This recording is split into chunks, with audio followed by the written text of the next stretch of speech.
But we often see silt fence installed in really odd positions and maybe incorrectly in a lot of cases. This is the front end of the scraper. They used it kind of as a warm-up. You know, it filtered the air before it came through the radiator, so that was a pretty unique one. They smiled as they went by. And one of the other real success stories is these log socks or filter socks. They're a perimeter control on sites, work as good, if not better, than silt fence.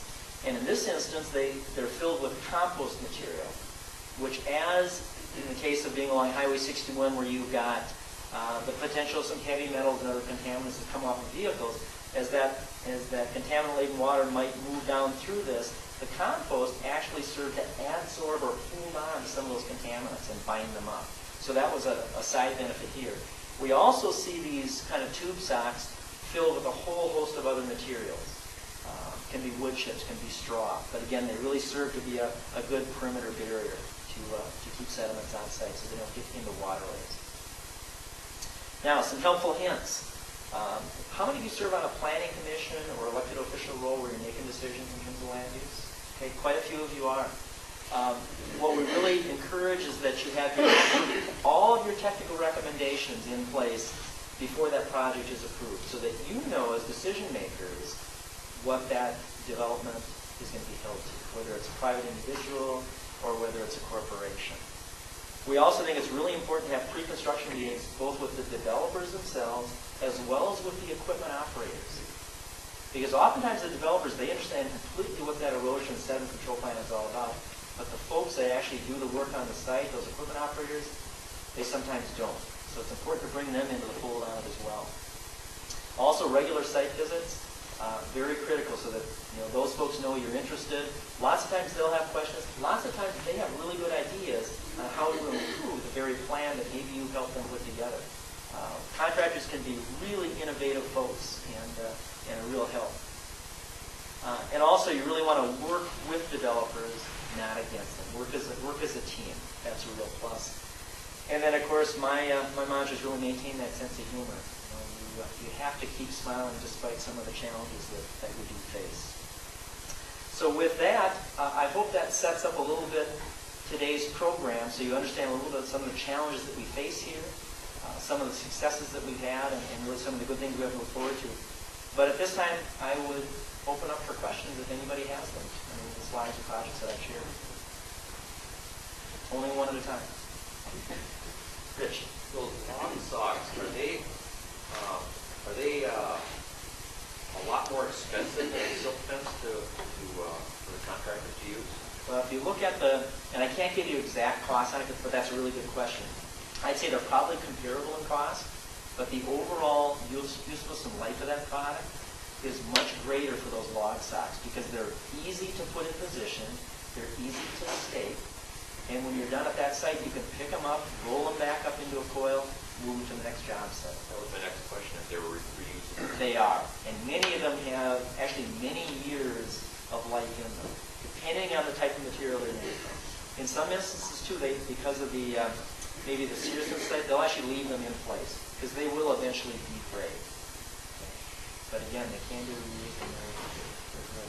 The other thing about silt fence, how many of you have had good experiences with silt fence? Yeah, not too many of us. They're a real challenge to put in. They're difficult to put in. And then, of course, you have to go back after the project is done. Once that vegetation is growing up, then you've got to remove them.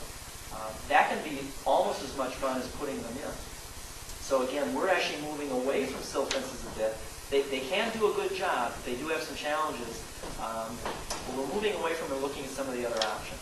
So good question. Another one. I was wondering, what is the difference in percent attachment between silt fence and the log sock? Really good point. It's probably better on the log sock, just because you have more physical material filtration for that water to move through. But it's all based on whether that log sock is really in contact with the ground. Okay? And typically, you'll actually either trench them in a little bit and set them in, and then you put stakes over them. If you look at a cross-section this way, you'll put stakes that actually force that down so the water has to go through it. Silt fence, if you think about the name, it does a great job at trapping sands, gravel, particles, and sometimes the bigger size silt particles. The clay goes right through it. So a really important thing that we stress to folks on our projects is erosion control is more important than sediment control, because once that clay gets into suspension into water, it's really difficult to get it to settle out. Okay? The particles are so tiny, and they have electrical charge, they actually repel themselves so they stay in suspension. So it's really difficult. Good question.